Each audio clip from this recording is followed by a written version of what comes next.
ज्या ताकदीने सर्व समाजांना घेऊन पुढे जाताना दिसतंय, त्यामुळे नितीश कुमारजी असतील, नरेंद्र मोदीजी असतील, ही सर्व मंडळी यांनी केलेलं काम आणि त्या कामामुळेच खरं तर त्या ठिकाणी भारतीय जनता पार्टी आणि एनडीएला एक फार मोठ्या प्रमाणामध्ये त्या ठिकाणी यश येताना दिसतंय। खरं तर त्या ठिकाणी बरेच मंडळींना सकाळपासून किंवा 2 दिवसापासून जी चर्चा होती की त्या ठिकाणी चुरस आहे, परंतु चुरस कोणामध्ये आहे तर अपक्ष आणि काँग्रेस यांच्यामध्ये चुरस आहे।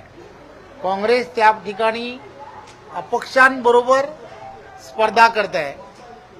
त्याचा अर्थ लक्षात घ्या की काँग्रेसला संपूर्ण देशभरामध्ये नाकारण्यात येत आहे आणि ही देशातील पंतप्रधान नरेंद्र मोदीजी यांची लोकप्रियता जी जगभरामध्ये आहे, त्याचप्रमाणे बिहारमध्ये सुद्धा ही पुन्हा एकदा सिद्ध झाली असं मला वाटतं। राहुल गांधींनी वोट चोरीचा मुद्दा जो आहे, राहुल गांधी वोट चोरीचा मुद्दा बिहारमध्ये आणला होता, त्यांनी आंदोलन देखील केलं होतं। बिहारच्या जनतेने आता उत्तर दिलेलं आहे का? हे खरं तर प्रत्येक निवडणुकीमध्ये फेक नेरेटिव्ह तयार करावेत अशी एक पद्धत निवडणुकीमध्ये किंवा निवडणुकीच्या अगोदर सुरू होते। त्याचाच एक भाग म्हणून वोट चोरी हा विषय त्यांनी सुरू केला होता, परंतु बिहारमध्ये आपण पाहिलं असेल की SIRच्या माध्यमातून त्या ठिकाणी अनेक गोष्टीची स्पष्टताही आली। त्यामुळे खरं तर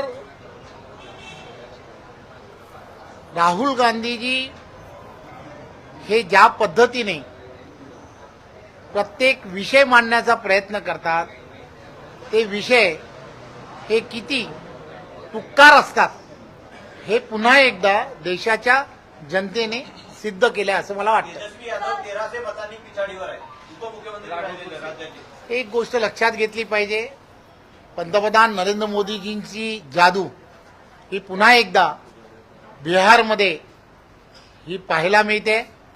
त्यामुळे ही बिहारमध्ये पंतप्रधान नरेंद्र मोदीजींची जादू जी आहे ही फक्त बिहारमध्येच नाही तर संपूर्ण देशभरामध्ये ही आहे आणि देशभरामध्ये जशी आहे तशी जगभरामध्ये येणाऱ्या काळात राहणार यात काही शंका नाही। भाऊ, हे कल पाहता असं म्हणता येईल का बिहार तो झांगे मुंबई अभी बाकी आहे? एक गोष्ट लक्षात घ्या, बिहारचे निकाल पाहता मुंबईमध्ये काय होणार आहे त्याचं चित्र हे पुन्हा एकदा स्पष्ट झालंय।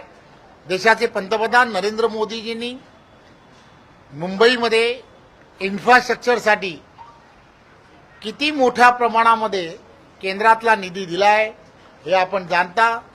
कोस्टल असेल, मेट्रो असेल किंवा वेगवेगळे प्रकल्प की ज्या प्रकल्पाच्या माध्यमातून मुंबईचा चेहरा मोहरा बदलण्याचं काम महाराष्ट्राचे लोकप्रिय मुख्यमंत्री आदरणीय देवेंद्रजी करतायत। एक विजन ठेवून महाराष्ट्राला पुढे नेण्याचं काम करतायत। मुंबईलाही एक वेगळ्या पद्धतीने मुंबईतील असणाऱ्या इन्फ्रास्ट्रक्चरला आवश्यक असणाऱ्या सर्व